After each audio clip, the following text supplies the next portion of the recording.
नमस्कार, मैं हुसैन रिजवी। उत्तर प्रदेश इलेक्शन के लिए बिसातें बिछना शुरू हो गई हैं। पश्चिमी उत्तर प्रदेश में आरएलडी और एसपी एक साथ आ गए हैं। समाजवादी पार्टी और राष्ट्रीय लोकदल के बीच किसी भी वक्त गठबंधन का ऐलान हो सकता है। कल अखिलेश यादव और राष्ट्रीय लोकदल के अध्यक्ष जयंत चौधरी के बीच अहम बैठक हुई। इस मुलाकात में दोनों के बीच सीटों को लेकर बातचीत हुई है। खबर यह है कि आरएलडी ने 50 सीटों की मांग रखी है, लेकिन समाजवादी पार्टी सिर्फ 35 सीटें देने पर राजी है। सूत्रों के मुताबिक इनमें से कुछ सीटों पर समाजवादी पार्टी अपने उम्मीदवार आरएलडी के चुनाव निशान हैंडपंप पर उतारेगी। इस मुलाकात के बाद अखिलेश यादव ने ट्वीट करके लिखा कि जयंत चौधरी के साथ बदलाव की ओर। वहीं जयंत चौधरी ने भी ट्वीट किया, जिसमें उन्होंने लिखा बढ़ते कदम 2022 की ओर।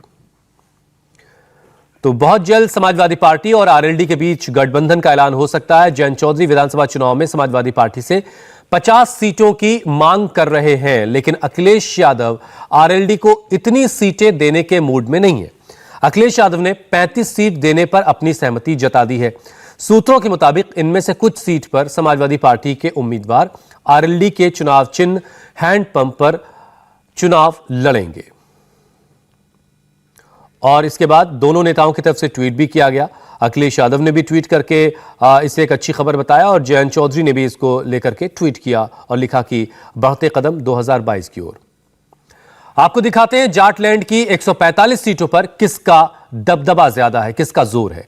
2017 के चुनाव में बीजेपी को 160 सीटें यहां मिली थी और एक तरफा तरीके से यहां इस इलाके में कमल खिला था। एसपी को 29, बीएसपी और कांग्रेस को 3-3 सीटें मिली और आरएलडी को सिर्फ 1 सीट मिली थी।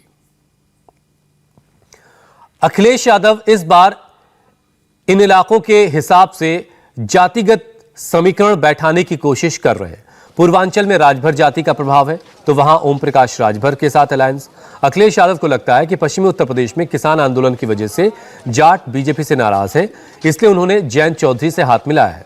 इसी तरह वो निषादों के वोट के लिए जलवंशी जैसी छोटी छोटी पार्टियों के संपर्क में है।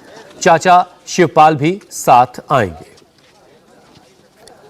हमारे साथ हमारे सहयोगी रुचि कुमार इस पर और ज्यादा बातचीत के लिए हमारे साथ जुड़ चुके हैं। रुचि, सबसे पहले तो समाजवादी पार्टी का आरएलडी के साथ गठबंधन का ऐलान कभी भी हो सकता है, लेकिन सीटों को लेकर के क्या बातचीत फाइनल हो चुकी है या कुछ उलझन अभी बाकी है?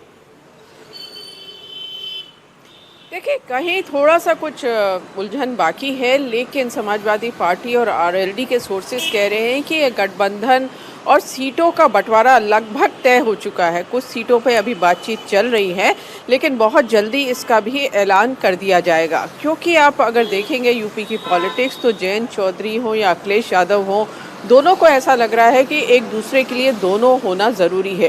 क्योंकि जयंत चौधरी अकेले वेस्टर्न यूपी में कुछ नहीं कर सकते। हालांकि बीच में खबरें आई थी कि कांग्रेस के साथ उनकी बातचीत चल रही है। प्रियंका गांधी से यहाँ एयरपोर्ट पे उनकी लंबी बातचीत हुई थी। बीजेपी के लिए भी कहा जा रहा था कि वो जयंत चौधरी को अपनी तरफ लाने की कोशिश में है।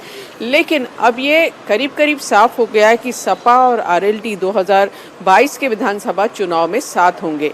जहाँ तक अखिलेश यादव का सवाल है, उनको ऐसा लग रहा है कि वेस्टर्न यूपी में जो कॉम्बिनेशन है, उसमें अगर जयंत चौधरी का साथ मिल जाएगा तो समाजवादी पार्टी के लिए वेस्टर्न यूपी का गढ़ मजबूत हो जाएगा। जयंत चौधरी के जो दादा थे चरण सिंह, जो प्रधानमंत्री भी बने देश के, उन्होंने एक मजगर कॉम्बिनेशन बनाया था मुस्लिम, जाट और पिछड़ी जातियों का। लेकिन मुजफ्फरनगर दंगों के बाद ये कॉम्बिनेशन पूरी तरह से टूट गया। लेकिन अब जयंत चौधरी को भी लग रहा है और अखिलेश यादव को भी लग रहा है कि हालात बदल गए हैं। किसान आंदोलन से जो जाट हैं वो बीजेपी से नाराज़ हैं, और जो जाट मुस्लिम कॉम्बिनेशन वेस्टर्न यूपी में है, 14% जाट और 22% मुस्लिम कई सीट्स पे है, ये एक विनिंग कॉम्बिनेशन हो सकता है। और इसी को ध्यान में रखते हुए रुचि, ये गठबंधन हो सकता है। बस बात सिर्फ इतनी सी है जिसका इंतजार किया जा रहा है कि जैन जो है 50 सीटों की मांग कर रहे हैं, जबकि अखिलेश यादव की तरफ से 35 सीटों का ऑफर अभी तक किया जा चुका है। लेकिन इंतजार करते हैं, बहुत जल्द तस्वीर साफ होगी। बहुत बहुत शुक्रिया रुचि हमारे साथ जुड़ने के लिए। इंडिया टीवी हर वक्त हर जगह डाउनलोड करने के लिए सर्च करें India TV news Google play store या ऐप स्टोर पर।